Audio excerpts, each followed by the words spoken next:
여러분 안녕하십니까? 역사적인 북미 정상회담 KBS 뉴스 특보 이어갑니다. 트럼프 미국 대통령과 김정은 북한 국무위원장이 역사적인 첫 만남을 마무리했습니다.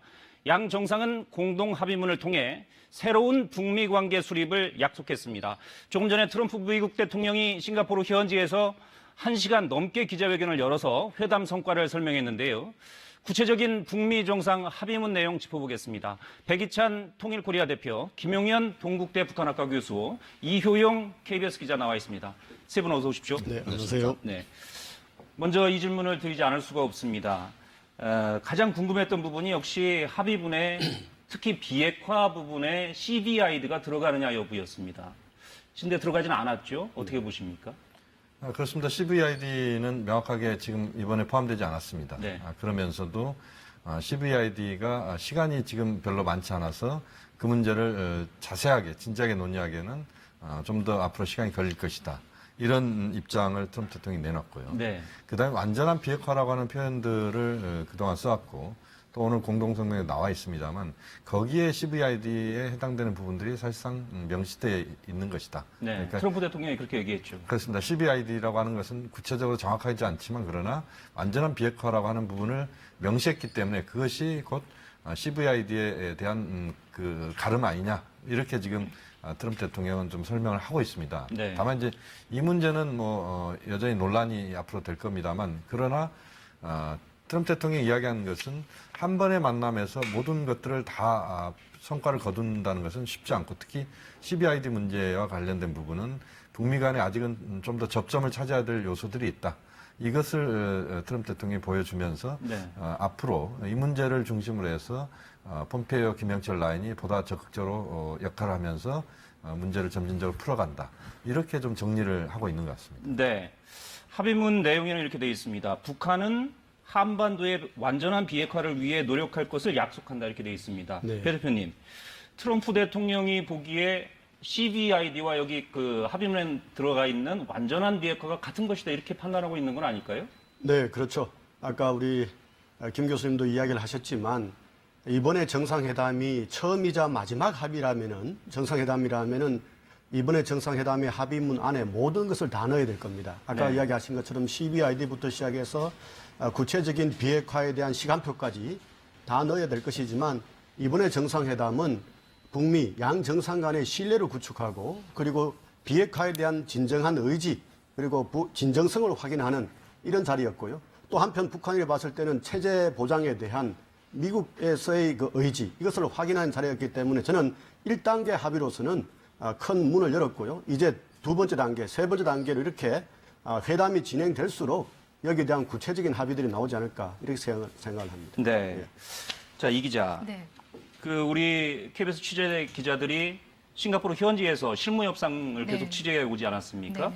근데 실무 협상 취재하면서는 보다 좀 진전된 내용이 상당 부분 합의가 이루어진 게 아니냐 이런 보도도 있었는데 그렇습니다. 실무 협상에서는 아무래도 비핵화 부분에 대해서 구체적인 어떤 로드맵이나 타임테이블 이런 것까지 논의가 됐겠죠. 그렇습니다. 저희가 싱가포르 현지에서 이 협상의 어떤 핵심 관계자와 단독 인터뷰를 했는데요.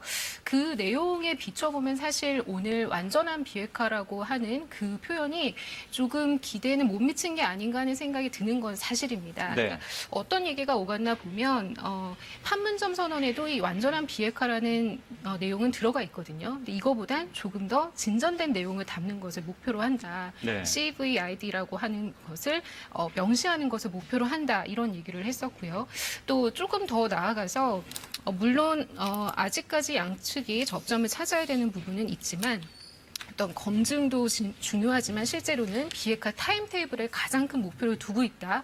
또 하나 이제 이 요구사항에 보면 핵탄두나 ICBM 반출 문제까지 이게 사실 굉장히 마지막 단계에서 이루어질 수 있는 부분이거든요. 네. 그런 것도 요구사항이 포함돼 있었다. 이런 모든 것들을 올려놓고 조율하고 있다라는 얘기를 저희가 어제 취재를 했었는데 그런 논의가 있었던 것에 비추어 보면 그냥 완전한 비핵화라고 하는 문구만이 들어간 점은 조금은 합의에 좀 도달하는 데는 조금 못 미쳤다 이렇게 볼 수 있는 부분이 있을 것 같습니다. 네.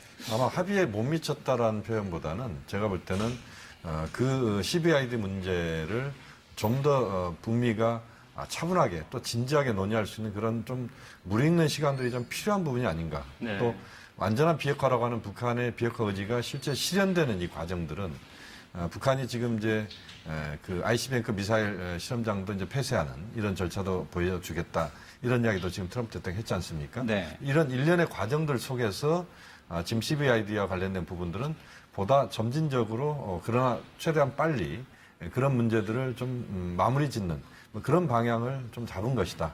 그렇게 봐야 될 것 같고 지금 백이찬 대표 말씀하신 것처럼 CBID 문제를 그렇게 하루아침에 그 모든 것들을 정리하기에는 이번 회담이 그 회담이 앞으로의 회담을 위한 연속적인 측면들을 우리가 좀 더 중요하게 본다면 좀 더 차분하고 안정감 있게 문제들을 풀어가겠다 이런 의지가 보이는 그런 정리를 우리가 할 수 있을 것 같습니다. 네. 저는 또 한 가지 더 측면을 보면은요. 어제 6월 11일 날 폼페이오 장관이 기자들하고 이 기자회견을 하지 않았습니까? 거기에 대한 일부 보도를 보면은 폼페이오 장관의 발언에 보면은 합의문이 있고 부속 합의서가 있을 수 있다 이런 이야기를 했거든요. 예. 기본적으로 이렇게 오늘 같은 이런 북미 간의 이런 역사적 정상회담은 북한의 방송에서도 대대적으로 아마 보도를 할 거예요. 우리가 판문점 선언을 보면은 북한이 원문 그대로 보도를 하지 않았습니까? 노동신문이라든가 중앙TV에서요. 마찬가지로 오늘 이 합의도 북한의 언론들이 대대적으로 그대로 보도를 할 가능성이 있고요. 거기에 비해서 이른바 구체적인 앞으로의 비핵화에 대한 프로세스, 그러니까 시간표라든가 구체적인 그 내용에 대해서는 지금은 이렇게 공개는 하지 않았지만 일정 정도는 실무자들 간에 또는 트럼프 대통령과 김정은 위원장 사이에 일종의 약간의 그 공개하지 않는 부속적인 어떤 일종의 어그리먼트 수준으로 있지 않을까 이런 생각도 한번 예측해 볼 수 있겠습니다. 부속 합의가 있을 수도 있겠다. 예. 그런데 그것을 공개하기는 지금 시간상으로 또는 구체적인 몇 가지 문제에 대한 어떤 프로세스상 조금 그거는 좀 두고 봐야 될 이런 문제라고 볼 수 있겠죠. 네, 실제로 기자회견하는 트럼프 대통령의 얘기를 들어보셨지만 비핵화에 대해서도 상당히 만족할 만한 수준의 합의가 있었다 이렇게 계속 네. 강조를 하고 있지 않습니까? 비핵화에 대한 구체적인 조치는 명시되지 않았지만 어쨌든 이게 단순한 선언적인 수준의 합의는 아니다라는 의미로 읽히거든요.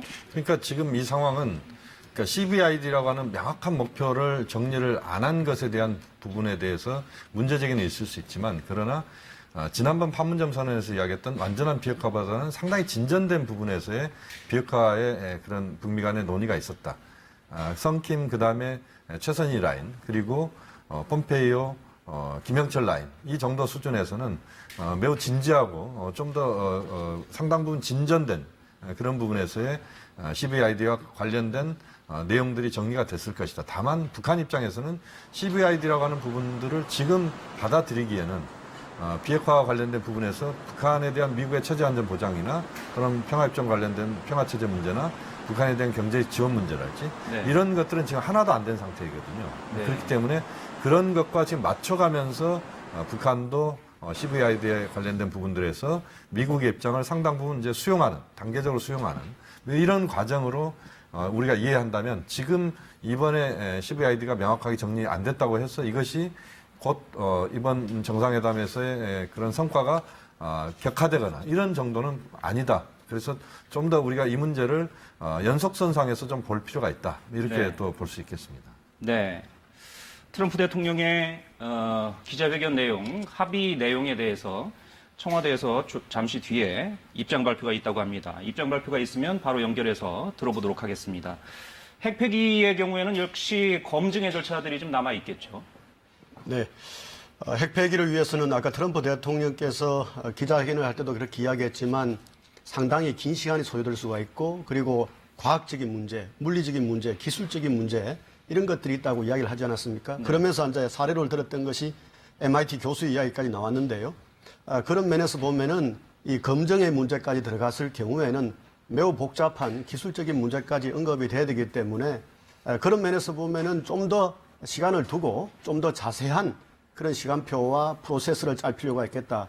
이런 것들이 결국은 트럼프 대통령을 비롯한 미국의 그 핵심 참모들 사이에서도 이런 데 대한 공감이 이루어지지 않았나 이런 생각이 듭니다. 자, 실제 지금, 네. 자, 잠시만요. 지금 바로 청와대에서 북미 정상회담에 대한 입장 발표를 한다고 합니다. 청와대로 가보겠습니다.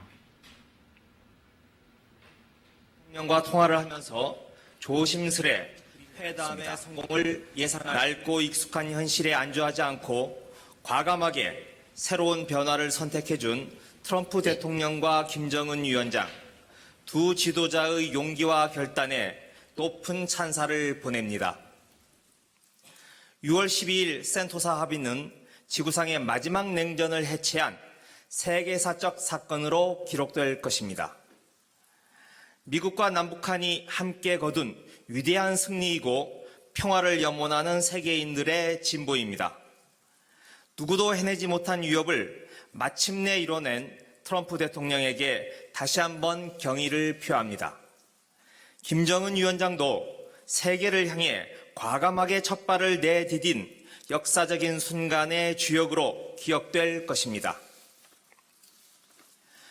회담 성공을 위해 노력해준 리센룽 총리와 국제사회의 모든 지도자들께도 깊은 감사의 마음을 전합니다. 이번 합의를 바탕으로 우리는 새로운 길을 갈 것입니다. 전쟁과 갈등의 어두운 시간을 뒤로하고 평화와 협력의 새 역사를 써갈 것입니다. 그 길에 북한과 동행할 것입니다. 이제 시작이고 앞으로도 숱한 어려움이 있겠지만 다시는 뒤돌아가지 않을 것이며 이 담대한 여정을 결코 포기하지 않을 것입니다. 역사는 행동하고 도전하는 사람들의 기록입니다.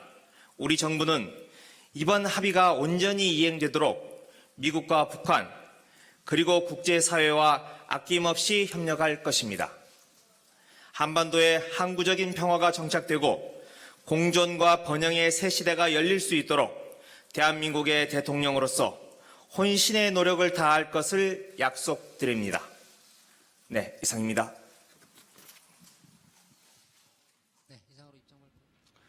네, 오늘 하루 북미 정상회담 일정이 숨가쁘게 진행됐죠. 세계적 만남부터 합의문 서명까지 이하경 기자가 브리핑해드립니다. 네, 북한과 미국 이 두 나라 정상이 오늘 오후 2시 40분쯤에 싱가포르 센토사 섬에 있는 카펠라 호텔 회담장에서 합의문에 서명을 했습니다. 지금 보시는 장면인데요. 역대 한 장으로 기록될 만한 장면인 건 확실해 보입니다. 김정은 위원장은 중대한 변화를 보게 될 거다 이렇게 말을 했고요. 이 트럼프 대통령도 오늘 결과는 누구도 예측 못했던 수준이다. 아주 만족스럽다 이렇게 말을 했습니다. 또 조금 전에는 이 트럼프 대통령의 기자회견이 있었죠. 김정은 위원장이 참석할 건지 막판까지 관심이었는데 김 위원장은 참석을 안 했습니다. 김 위원장은 현지 시간으로 오늘 밤에 출국할 거다 이런 외신 보도가 들어와 있습니다. 트럼프 대통령도 기자회견을 마치고 우리 시간으로 8시쯤에 싱가포르를 떠날 예정입니다. 지금까지 진행된 걸로 보면 이 회담 자체는 속도감 있고 또 순조롭게 진행이 된 걸로 보입니다. 먼저 오전 10시를 조금 넘겨서 회담이 진행이 됐었습니다. 이 두 정상이 역사적인 악수를 했고요. 환담을 나누고 단독 회담이 열렸는데 이게 예정보다 한 10분 정도 일찍 끝났습니다. 그리고 나서 확대 정상회담이 열렸고요. 12시 40분쯤에 마무리가 됐습니다. 그 후에 약 1시간 정도 업무 오찬이 이어졌습니다. 오찬 메뉴가 뭐가 될지도 관심이었는데요. 햄버거는 아니었습니다. 미국식 갈비랑 볶음밥, 또 대구조림 이런 게 나왔다고 합니다.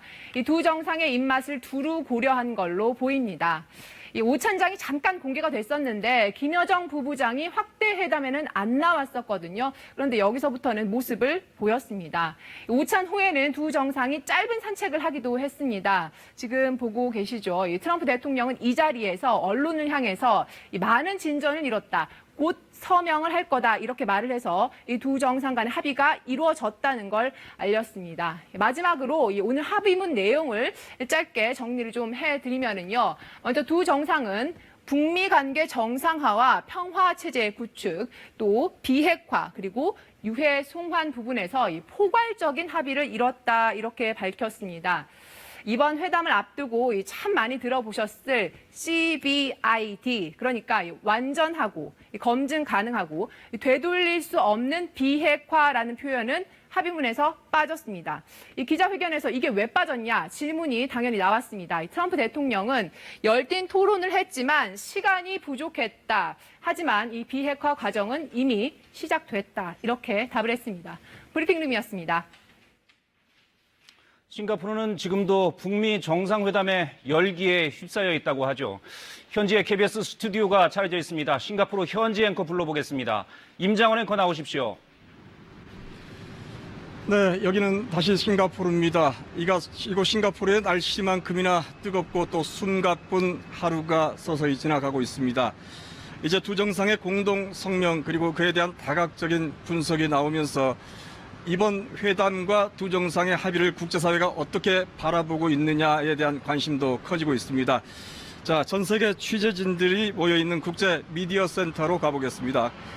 이철호 기자, 북미 정상이 공동 성명에 서명을 했는데 거기 모인 취재진들 반응은 어떻습니까? 네, 정상회담이 시작되기 전부터 이곳 국제 미디어 센터에 모인 수천 명의 취재진들은 하루 종일 분주하게 움직였습니다. 단독 회담과 확대 회담에 이어 두 정상이 공동 성명에 서명하는 모습을 지켜본 취재진들은 한반도 비핵화와 북미 관계 개선을 위한 첫걸음을 내디뎠다는 점을 높게 평가하고 있습니다. 처음 성명 내용이 공개됐을 때는 미국이 그동안 줄기차게 주장했던 완전한 비핵화, CVID가 언급되지 않은 점이 눈에 띄었습니다. 그래서 양측이 끝까지 합의 도출에 실패했기 때문이라는 부정적인 평가가 나왔습니다. 하지만 이어 진행된 트럼프 대통령의 기자회견에서 북미 양측이 서로 민감해하는 북한 인권 문제나 한미 연합훈련을 놓고 전향적인 논의가 이루어졌다는 사실이 공개되면서 회담의 성과를 인정하는 분위기입니다. 회담 결과에 대한 뉴스를 실시간으로 전 세계에 전하느라 분주한 가운데 아직 향후 일정이 정확하게 공개되지 않은 김정은 위원장의 동선에 대해서도 촉각을 곤두세우고 있습니다. 네, 오늘 아침 두 정상의 만남부터 서명에 이르기까지 회담의 모든 과정을 그곳에서 생생하게 지켜볼 수가 있었을 텐데요. 이 기자가 보기에는 어떤 장면에서 취재진들의 관심이 가장 커 보였습니까? 두 정상이 숙소를 출발하는 순간부터 회담이 끝날 때까지 취재진들은 눈을 떼지 않고 말 한마디, 표정 하나를 유심히 지켜봤습니다. 그 중에서도 가장 관심이 모아진 건 역시 두 정상이 처음 만나 악수를 하는 장면이었습니다.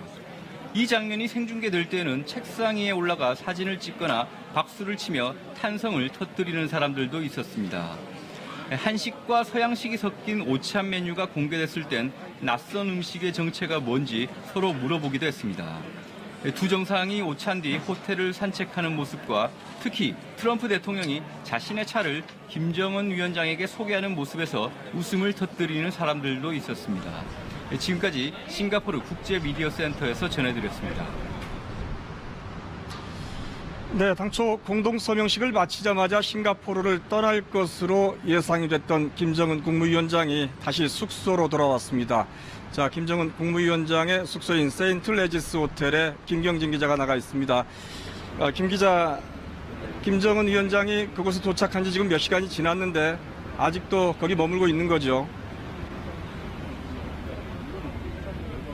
네, 저는 김정은 국무위원장의 숙소인 세인트 레지스 호텔 앞에 나와 있는데요. 현재 김정은 위원장은 이 호텔에서 머물고 있습니다. 호텔에 머문 지 현재 3시간이 넘게 지나가고 있습니다.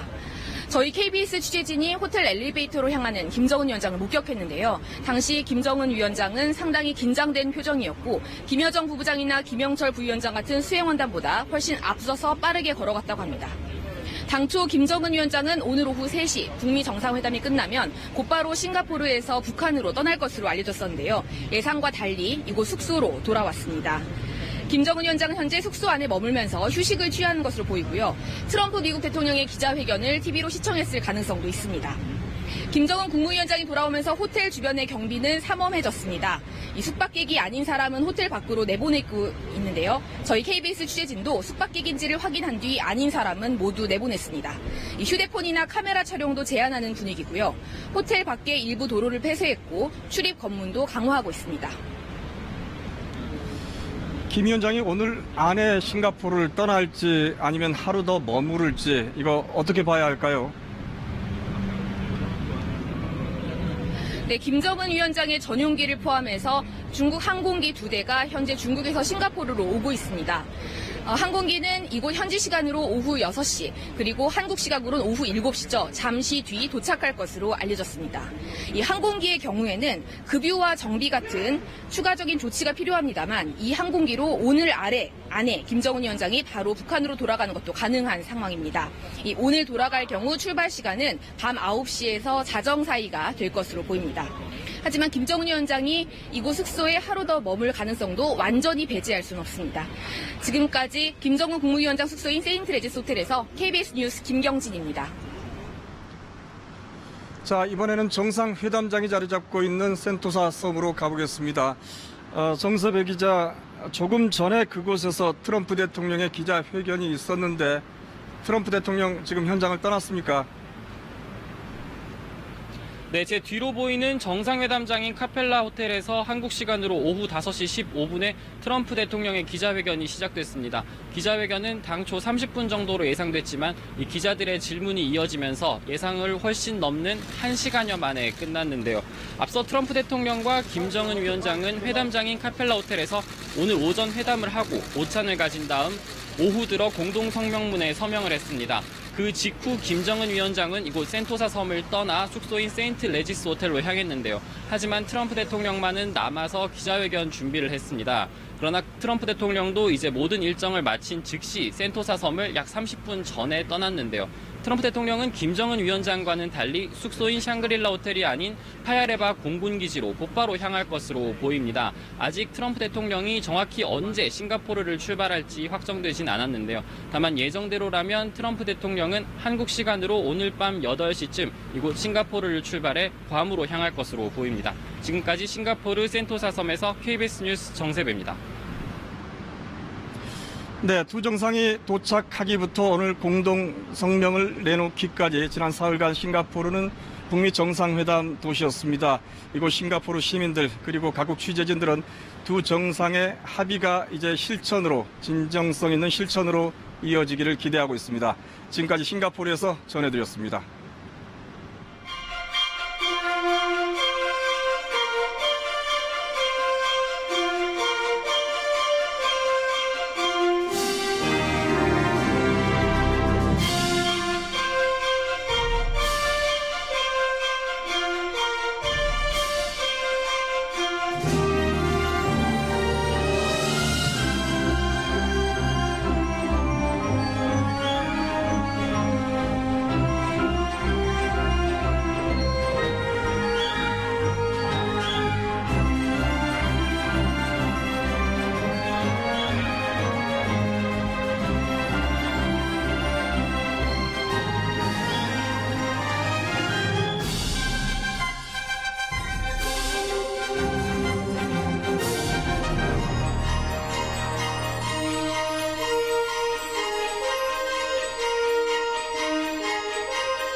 네, 싱가포르 연결해서 싱가포르 현지 분위기를 좀 알아봤고요. 그럼 회담 당사국인 미국의 분위기는 어떤지 알아보겠습니다. 박유한 특파원, 지금 미국 언론들은 이번 회담을 역사적인 회담이라면서 의미를 부여했는데 구체적으로는 어떤 반응인지 전해주시죠. 네, 우선 미국 언론들 이 지상파 방송도 모두 이 두 정상의 첫 만남을 생방송할 만큼 싱가포르에 관심을 집중했고요. 반응과 평가를 정리해보면 이 두 정상의 만남 자체가 역사적이었고 두 나라가 이 새로운 관계로 가는 큰 발전을 이뤘다는 데는 이견이 별로 없어 보입니다. 그렇지만 이 결과에 대해서는 기대에 못 미쳤다는 평가가 많습니다. 합의문이 너무 포괄적이고 구체적이지 못했다는 지적이 나옵니다.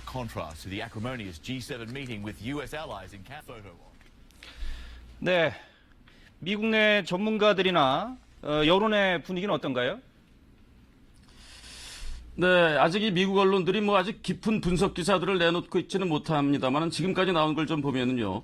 워싱턴 포스트는 이 합의문의 구체적인 내용과 시한이 없다고 평가했고요.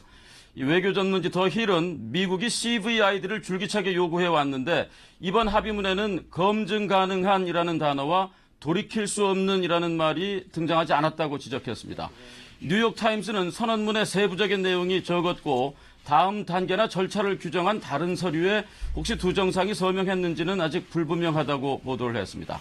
그러면서도 뉴욕타임스는 몇 달 전만 해도 서로 적대적이던 두 정상이 잠시 협박을 미뤄두고 수십 년간의 증오와 불신을 이겨낼 이 도박에 임했다. 또 이렇게 의미를 부여하기도 했습니다.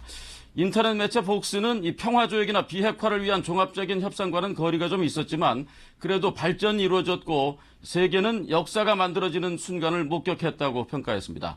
미국의 언론들은 이미 이 트럼프 대통령이 기대 수준을 낮췄고 그래서 성과를 크게 포장할 거라고 이렇게 보도를 또 해왔었는데요.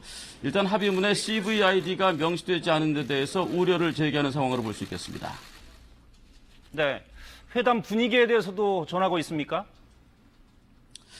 네, 우선 이 기자회견에서 이 트럼프 대통령 기자회견에서 많은 얘기가 나왔는데 그중에서도 미국의 언론들은 우선 이 트럼프 대통령이 한미연합훈련을 중단하겠다고 밝힌 점에 주목하는 모습입니다.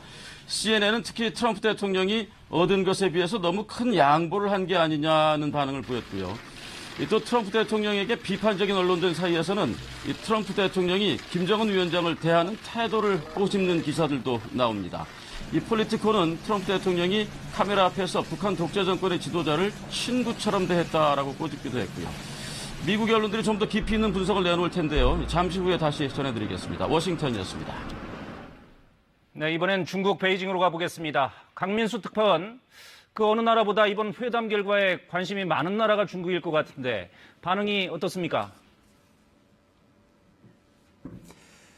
네, 중국 왕이 외교 담당 국무위원이 환영과 지지를 표명했습니다. 오늘 두 정상이 마주 앉아 평등한 대화를 할 수 있는 것 자체가 새로운 역사다라고 높게 평가하는 말도 했습니다.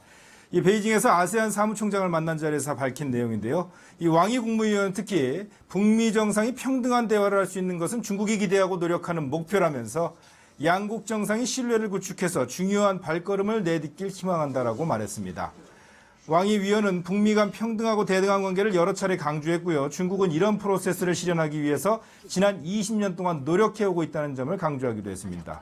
그러면서 문제 해결을 위해선 전면적인 비핵화 실현과 동시에 한반도 평화체제 구축이 필요하다며 중국식 해법인 이른바 쌍궤 병행을 다시 한번 거론했습니다. 그러면서 북한 측의 합리적인 안전 우려를 해결해야 한다는 말을 덧붙인 점도 특이할 만했습니다. 네. 중국은 매번 자신들이 당사국임을 강조하고 있지 않습니까? 구체적으로 어떤 역할을 하려는 움직임이 보이고 있습니까? 네, 중국은 일단 이번 회담을 통해서 북한이 미국 쪽으로 확 쏠리지 않도록 각별한 노력을 기울이는 분위기입니다. 그 대표적인 상징적인 사건이 바로 북한의 요청에 의해서 싱가포르행 항공기를 제공한 것인데요. 북한의 지원자 역할을 자임하면서 북한에 대한 영향력을 유지하려는 것으로 보입니다. 특히할 만한 것이 또 나왔는데 경상 외교부 대변인이 오늘 정례 브리핑에서 한 말인데요. 북한이 안보리 결의 이행 시에 대북 제재를 조정해야 한다라고 말을 했습니다. 네. 지금까지 베이징에서 전해드렸습니다. 네. 베이징 강민수 특파원이었습니다. 북미 정상회담 공동 성명 내용 좀 더 얘기 나눠보겠습니다. 자, 이효영 기자. 일단 그 청와대에서 입장 발표가 있었어요. 네. 그 내용 먼저 전해주시죠. 네네. 문재인 대통령은 대변인을 통해서 대독한 메시지를 내놨는데요. 북미 정상의 오늘 합의는 냉전 체제를 해체하는 세계사적인 사건이다 이렇게 평가를 했고요. 네. 이 과감하게 새로운 변화를 선택해준 트럼프 대통령과 김정은 위원장 두 지도자의 용기와 결단에 높은 찬사를 보낸다라고 말했습니다. 누구도 해내지 못한 위협을 마침내 이뤄낸 트럼프 대통령에게 경의를 표한다 이렇게 얘기했고요. 또 김정은 위원장도 이 세계를 향해 과감하게 첫 발을 내디딘 역사적인 순간의 주역으로 기억될 것이다 이렇게 얘기했습니다. 또 이 전쟁과 갈등의 어두운 시간을 이제 뒤로 하고 평화와 협력의 새 역사를 써나갈 것이다. 그리고 네. 그 길에 북한과 동행할 것이다 이런 얘기도 했고요. 이제 시작이고 앞으로도 숱한 어려움이 있겠지만 다시는 뒤돌아가지 않을 것이고 이 담대한 여정을 결코 포기하지 않겠다. 그리고 북미 합의를 이행하기 위해서 국제사회와 협력할 것이고 이 새 시대를 위해서 대한민국 대통령으로서 혼신의 노력을 다할 것이다 이렇게 밝혔습니다. 네. 문재인 대통령은 오늘 저녁에 이 한미 정상 통화를 통해서 이 회담과 관련된 내용을 공유할 예정입니다. 네. 이제 시작이지만 결코 뒤돌아가지 않겠다. 이렇게 문재인 대통령이 얘기했습니다. 자, 배 대표님. 네. 조금 전에 우리가 비핵화 부분에 대해서 얘기를 좀 나눴습니다. 그러면 이제 체제 보장, 체제 안전 보장에 대해서 좀 얘기를 나눠보죠. 북한이 충분히 반대급부를 얻었다고 보십니까? 오늘 트럼프 대통령이 기자회견에서도 이야기했지만 아직까지는 제재를 해제할 수 없다고 이야기하지 않았습니까? 네. 그러니까 기본적으로 북한이 지금 여러 가지 이 핵실험을 중단하고 하는 이런 것을 했지만 구체적인 비핵화의 행위, 조금 더 진전된 그런 행위를 하기 전에는 제재가 해제되지 않기 때문에 사실은 아직까지 북한이 얻은 것이 없다고 이렇게 우리가 볼 수 있겠습니다. 물론 아까 조금 전에 보도에 의하면은 중국에서 북한이 핵실험과 미사일 실험을 하지 않고 풍계리 핵시설을 폐기했기 때문에 그에 상응하는 일정 정도의 이 보상이 필요하지 않는가라는 그런 멘트가 있었습니다만은 아직까지도 미국에서는 제재를 완화하지 않고 계속적으로 기존의 제재는 유지돼야 된다. 이런 입장을 펼치고 있고요. 그런 면에서는 북한이 원하는 체제 안전과 관련된 제가 보통 이야기하는 한 세 가지 조건. 그러니까 군사적 문제, 네. 그리고 정치 외교적 문제, 경제적 문제가 있다고 할 때 군사적 문제에서는 적대적인 행위의 중단이라든가 한미연합 훈련의 축소라든가 예를 들어서 나아가서는 중단까지 생각할 수 있겠지만 그러나 그것이 실질화되기 위해서는 여기서 한 발 더 나간 북한의 구체적인 액션이 필요하다. 이렇게 볼 수 있겠죠. 네. 김 교수님 어떻게 보십니까? 지금 북한과 미국이 이번 북미 정상회담에서의 합의 사항은 상당히 좀 추상적인 부분들이 아직까지도 정리가 좀 덜 됐습니다. 다시 네. 말씀드리면 전체적으로 아주 구체적인 그 세세한 항목들이 이번 정상회담에서 결론으로 도출됐다기보다는 우선은 북미 정상의 첫 만남을 통해서 한반도 비핵화 평화체제의 그 발걸음을 디뎠다.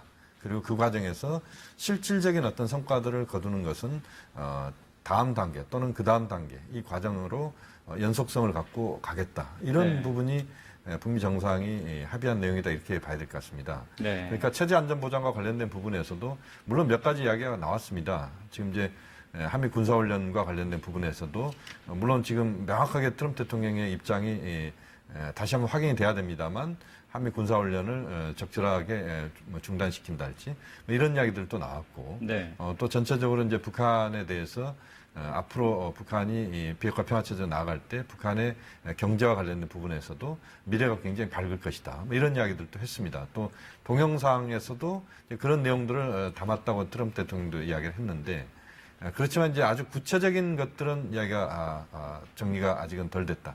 네. 트럼프 대통령이 제재가 아직까지는 해제가 안 됐고 북한에 대해서 제재를 300개 정도를 준비하고 있었다. 이런 이야기를 한 것을 봐서도 현재 시점에서는 비핵화 평화체제로 넘어가는 이 능선은 저는 넘어섰다고 봅니다. 그러니까 한반도 비핵화 평화체제에 실질적으로 거기에 능선은 이미 넘어서고 있고 또 다른 표현으로 하면 호랑이 등에 트럼프 대통령과 김정은 위원장이 올라탄 것은 이제는 명확한 것 같습니다. 이번 센토사에서의 두 정상의 회담으로 그 두 정상이 호랑이 등에 올라탄 건 분명한 사실인 것 같은데 네. 다만 이제 호랑이 등에 타고 가면서 과연 무엇을 보여줄 것인가 하는 부분에 대해서는 명확하게 아직은 선물 보따리로 꺼낼 수 있을 만큼까지는 아직 좀 덜 된 부분들이 있기 때문에 그 과정에서 현재까지는 좀 그것이 두드러지게 정확하게 드러나지 않는 부분들이 있다. 체제 안전 보장과 관련된 부분도 그렇고 또 경제적인 북한에 대한 지원과 관련된 부분도 그렇고 아주 구체적인 내용들이 명시되어 있지는 않습니다. 물론 네. 체제 안전 보장과 관련된 부분에서는 뭐 간접적으로 지금 표현들은 나오고 있습니다만 북한에 대한 경제적인 보상의 문제랄지 또는 앞으로 비핵화 평화체제의 논의를 어떤 수준에서 진행시킬지 또는 평화체제 평화협정과 관련된 부분, 종전선언과 관련된 부분도 공동성명에 담겨 있지 않고 기자의 문답에 대해서 이제 답을 하는 이런 정도이기 때문에 좀 더 시간을 좀 더 두고 지금 그 과정들을 지켜보면서 상황들을 풀어가는 그런 쪽으로 북미 정상이 지금 정리를 했고 또 외부에서도 그런 식으로 이제는 접근을 해야 된다고 봅니다. 네. 근데 이제 이 공동성명의 문구를 좀 보면 1, 2, 3, 4 이렇게 나눠져 있는데 1항에 보면 새로운 북미 관계 수립이 있고 이번에는 항구적 안정적 평화체제 구축 이렇게 되어 있는데 이 두 조항은 체제 안정과 맥을 같이 하는 부분이라고 볼 수 있지 않을까요? 그렇습니다. 지금 말씀하신 것처럼 새로운 관계 수립이라고 하는 부분은 이제 북미 관계가 상호 간의 적대적 관계가 아니다. 또 전쟁을 하는 국가 간 관계가 아니다. 이것은 이제 그 간접적입니다만 이제 종전선언의 내용들도 좀 여기에는 약간 들어있는 것 같습니다. 네. 그렇지만 이제 구체적으로 담아있지는 않습니다만 어쨌든 북미 관계를 이제는 바꾼다. 북미 관계를 국회 정상화까지도 간다라고 하는 것을 간접적으로 지금 담고 있다고 봐야 될 것 같고 이 평화체제를 구축하기 위해서 함께 노력한다는 이야기도 들어 있습니다. 물론 여기에 평화체제를 구축하기 위해서 어떠어떠한 노력들을 한다라고 하는 것까지 나왔으면 좋겠습니다만 정상 간의 선언에서 아주 구체적인 내용을 담는 경우는 그렇게 흔하지 않습니다. 네. 그래서 아마 지금 또 그 공동성명의 제일 아랫부분에 보면은 폼페이오 장관과 북한의 고위급 관리가 주도하는 아마 김영철 부장이 될 것 같은데요. 협상을 가능한 한 가장 이른 시간 내에 개최하기로 한다. 여기에서 아마 좀 더 구체적인 것들은 그 결론이 나오고 또 그 결론의 바탕에서 북미 정상이 아마 지금 뭐 정확히 예상하기는 어렵습니다만 7월 27일 정전협정 65돌이나 또는 9월 달에 그 유엔 총회나 또는 트럼프 대통령이 워싱턴으로 초청한다는 이야기를 또 했지 않습니까? 예. 이런 시간들을 갖고 그 과정에서 트럼프 대통령이 또 김정은 위원장과 결론을 내는 그런 또 이벤트들이 만들어질 가능성도 있다. 네. 또 지금 11월 중간선거 이전에 트럼프 대통령은 북미 사이에서의 새로운 이벤트를 또 생각할 수도 있을 것 같습니다. 그 과정까지 많은 부분 북미 간의 실무적인 회담과 접촉을 통해서 성과를 거두고 그것을 바탕으로 해서 정상회담을 2차 정상회담을 하는 거기에서 좀 더 명확하게 지금 우리가 그 부족하다고 느끼는 부분들 또는 정리가 덜 된 부분들은 거기에 또 2차 정상회담에서의 결론으로 나올 가능성이 높다 이렇게 전망이 됩니다. 네. 저는 이번에 공동 이 성명서를 보면서 아주 유사한 그런 내용 중에 하나가 지금부터 18년 전이죠. 2000년 10월 달에 조명록 차수가 워싱턴을 방문해서 클린턴 대통령과 만나고 그때 북미 공동 커뮤니케를 발표를 했거든요. 네. 거기서 보면은 크게 4가지로 구성이 되어 있습니다. 첫 번째가 북한과 미국 사이에 전면적으로 관계를 개선하겠다라는 내용이 있고요. 두 번째로는 그것을 위해서 적대적인 관계를 중단시키는 이런 어떤 긴장 상태를 완화하는 이런 데 대한 합의가 있고요. 세 번째는 그 속에서 미사일 문제, 핵 문제를 해결하겠다라는 부분이 있고요. 그리고 네 번째로는 인도적 지원의 문제, 인도주의 문제에 대한 이야기가 있거든요.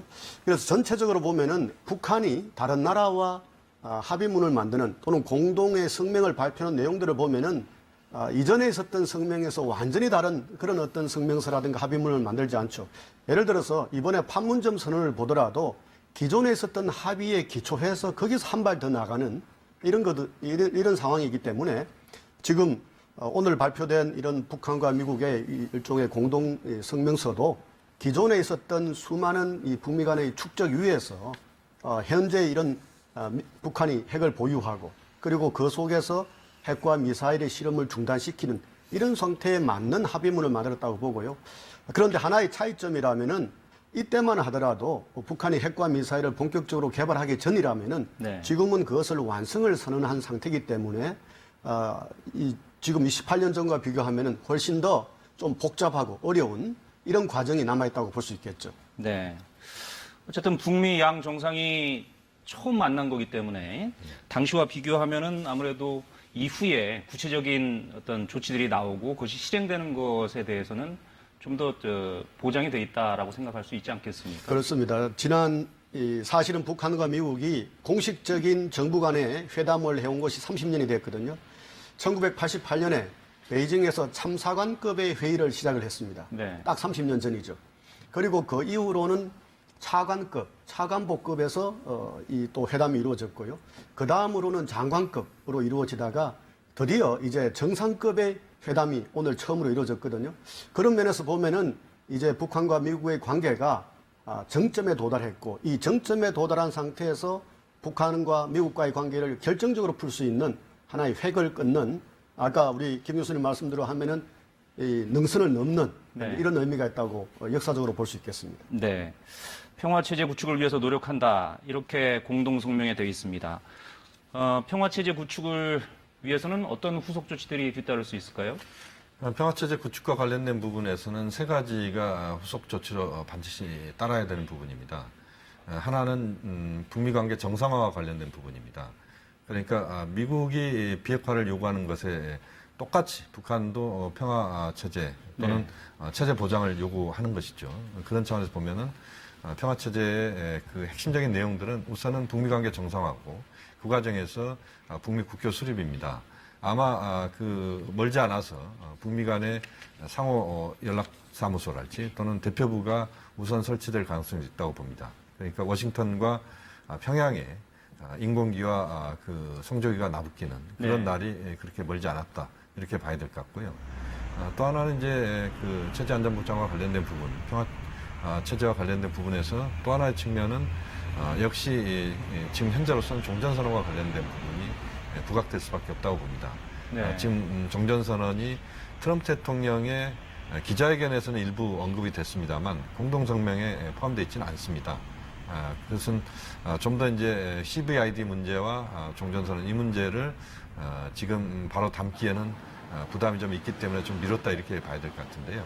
그렇게 보면은 실질적으로 이제 종전선언과 관련된 부분에서도 어떤 조치들이 조만간 나와야 된다 이렇게 봐야 될 것 같고 네. 또 하나 이제 체제 안전 보장과 관련된 부분에서 중요한 부분 중에 하나는 역시 북한의 경제 지원입니다. 북한에 대한 경제 지원인데 북한판 마샬 플랜이라고 우리가 흔히 이야기를 합니다만 북한에 대한 개발 또 북한에 대한 보상과 관련돼서 경제적 보상 이것이 여러 차원에서 진행될 수밖에 없다고 봅니다. 네. 북일 관계가 풀려간다면 일본으로부터는 이제 전후 배상금이 최소한 120억 불 정도에서 300억 불 정도가 바로 북한 쪽에 어떤 형식이 될지 모르겠습니다만 그것이 직접 지원이 됐든 또는 차관 형태가 됐든 또는 여러 가지 형태가 준비가 되면서 아마 지원이 될 겁니다.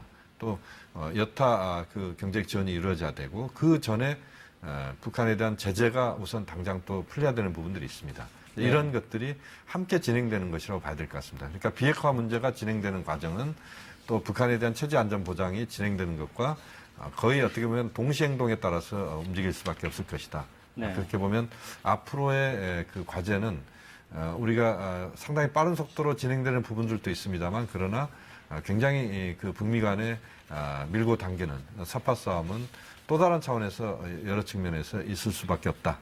그래서 앞으로의 과정을 그렇게 아주 순탄하게 볼 수는 없습니다. 다만 네. 큰 틀에서의 정리는 그 트럼프, 김정은 두 사람이 오늘 회담에서 정리를 일단 해냈기 때문에 그 상황에서의 앞으로의 전개는 상당히 안정감 있게 갈 수 있는 뭐 그런 부분은 분명하다고 볼 수 있겠습니다. 네. 그러니까 비핵화가 진행되는 것과 맞물려서 평화 체제 구축의 한 방안으로 종전 선언이 이루어지고 그다음에 북미 간 수교가 이루어지고 그다음에 미국이 북한의 경제를 지원하는 이런 식의 체제 안전 보장 조치들이 뒤따를 수 있겠군요. 네, 그렇습니다. 북한의 비핵화를 위해서는 사실은 북한 일방의 노력만으로는 되지 않죠. 거기에 상응하는 미국 또는 한국 또는 주변국들까지 이렇게 활동을 할 필요가 있는데요. 그중에서 종전선언 평화협정 이렇게 나왔는데 아까 보도에도 나왔습니다만은 평화협정에 관해서는 사실은 남한과 북한뿐만 아니고 미국만이 아니라 중국까지도 개입되는 이런 문제거든요. 그리고 중국에서 이야기하는 쌍잠정 그리고 쌍계 병행을 우리가 염두에 둔다면은 아까도 보도에 나왔습니다만은 결국은 한반도에 있는 이 미군의 문제까지도 결국은 이야기될 수밖에 없고요. 그런 의미에서 오늘 트럼프 대통령이 기자회견에서 그와 연관된 이야기를 했는 것 같습니다. 그런 점에서 보면은 비핵화가 진전되면 될수록 한반도를 둘러싼, 나아가서 동북아 전체를 둘러싼 이 안보 환경이 지난 70년과는 다른 그런 새로운 상황이 조성될 수 있다, 이렇게 볼 수 있겠습니다. 따라서 우리 국민뿐만 아니고 우리 정부에서도 이제 이러한 상황이 돌이킬 수 없는 비핵화의 과정, 또 돌이킬 수 없는 북미 관계 개선과 체제 보장으로 간다는 것을 염두에 둔다면은 거기에 맞는 우리의 자세라든가 정책이라든가 이런 것들이 지금부터 준비될 필요가 있을 거라고 봅니다. 네, 알겠습니다. 잠시 일반 뉴스 전해드리고 계속 얘기 이어가겠습니다. 6.13 지방선거가 내일로 다가왔습니다. 이번 선거에서는 한 사람당 7장 또는 최대 8장의 투표용지를 두 번에 나눠 투표를 합니다. 좀 복잡한데요. 김비치라 기자가 투표 방법 자세히 알려드립니다. 투표장에서 신분증을 제시하면 1차로 투표용지 석 장 또는 넉 장을 받게 됩니다. 시도지사와 구시군장, 교육감 투표용지입니다. 국회의원 재보궐선거지역이라면 여기에 한 장을 더 받아 총 넉 장입니다. 용지마다 색깔이 다른데 교육감 투표용지는 기호나 정당 이름 없이 후보 이름만 가로로 배열돼 있습니다. 이렇게 1차로 기표한 뒤 투표함에 넣고 나면 2차로 넉 장을 받습니다. 광역의원과 기초의원, 광역비례대표와 기초비례대표 의원을 각각 뽑게 됩니다. 기초의원의 경우 같은 정당이라도 2명 이상 출마할 수 있어 가나다 순으로 기호를 받는데 반드시 후보자 1명에게만 투표해야 한다는 점을 주의해야 합니다. 비례대표 투표용지에는 정당 이름만 기재돼 있습니다. 이렇게 2차로 기표한 뒤 투표함에 넣으면 투표가 끝납니다. 다만 세종시는 시장과 지역구 시의원, 비례대표 시의원, 교육감까지 총 4표를 한꺼번에, 제주도 유권자들은 여기에 교육의원까지 총 5표를 2차례로 나누어 찍게 됩니다. 또 무투표 당선 지역은 투표 용지 수가 다를 수 있습니다. 반드시 비치된 기표용구로 후보를 선택해야 하고 낙서를 하거나 어느 후보자란에 기표했는지 알 수 없을 경우 무효표로 처리됩니다. 또 투표소 바깥에서 이른바 인증샷을 찍는 건 허용되지만 기표 용지나 투표소 내부 촬영은 금지됩니다. 투표 시간은 오전 6시부터 오후 6시까지 신분증을 꼭 가지고 가야 합니다. 사전투표와 달리 내일은 반드시 정해진 투표소를 찾아가야 하는데 투표소를 모를 경우 인터넷이나 스마트폰 앱으로 검색할 수 있습니다. KBS 뉴스 김비치라입니다. 6.13 지방선거를 맞아 KBS가 개표 방송을 준비했습니다. 가상 증강현실로 생동감을 더한 특별 스튜디오에서 신속 정확하게 실시간 개표 상황을 전해드릴 텐데요. KBS의 믿음직한 개표 방송 김수연 기자가 소개합니다. 개표 방송을 책임질 KBS 공개홀의 특별 스튜디오가 제 모습을 갖춥니다. 야외 홀 스튜디오도 드론과 함께 문을 열었습니다. 개표 방송 특별 스튜디오에선 지난 대선 당시 KBS가 국내 최초로 도입한 증강현실 특수 카메라가 다시 가동됩니다. 특히 이번엔 드라마와 예능 프로그램 등 KBS 자체 콘텐츠를 활용해 투표 현장의 열기를 보다 재미있게 전달합니다. 생생한 개표 상황을 실시간으로 전달하면서 깊이 있는 분석도 더했습니다. 전문가가 직접 실시간 개표 상황과 동향을 설명하는 K포럼과 선거 당일 유권자의 정치 성향을 발빠르게 알아보는 심층 출구조사가 최초로 도입됐습니다. 지난 2004년 총선부터 도입된 자체 당선자 예측 시스템 디시전 K도 보다 정확하고 신속하게 보완됐습니다. 엄경철 안다영 기자와 김지원 아나운서가 진행하게 될 6.13 지방선거 개표 방송은 내일 오후 4시부터 KBS 1TV를 통해 방송되며 KBS 생중계 앱 마이케이로도 시청할 수 있습니다. 같은 시간 KBS 라디오와 인터넷 등을 통해서도 실시간 개표 상황을 확인할 수 있습니다. KBS 뉴스 김수연입니다. 6.13 지방선거가 이제 하루 앞으로 다가오면서 공식 선거운동도 오늘 자정을 기해 끝납니다.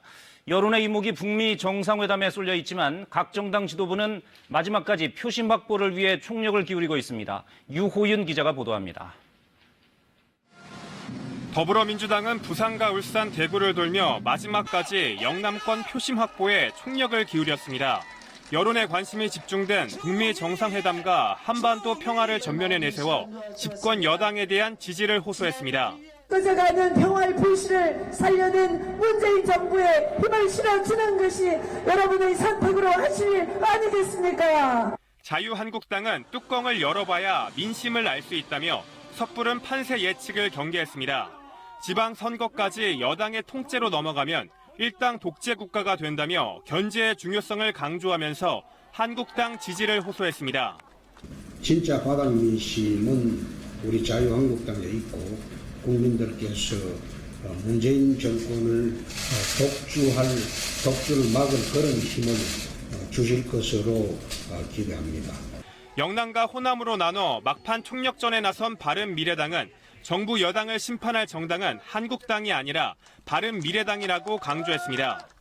새로운 야당, 새로운 개혁을 추진하는 우리 바른미래당에 전폭적인 지원을 해주실 것을 마지막으로 당부드립니다. 선거 기간 내내 호남을 떠나지 않았던 민주평화당은 오늘도 광주를 찾아 민주당 견제론을 내세웠습니다. 일당의 싹쓸이와 독점은 무능으로 이어집니다. 우리 광주 시민과 호남 주민들에 대한 무시로 이어집니다. 정의당은 정치 지형을 민주당과 정의당 사이 경쟁 체제로 바꿔야 한다며 정당 투표에서 정의당 지지를 호소했습니다. 한반도 평화 체제에 걸맞는 새로운 정치 변화가 필요합니다, 여러분. 각 정당은 오늘 자정을 끝으로 13일간의 선거운동을 마무리합니다. KBS 뉴스 유호윤입니다.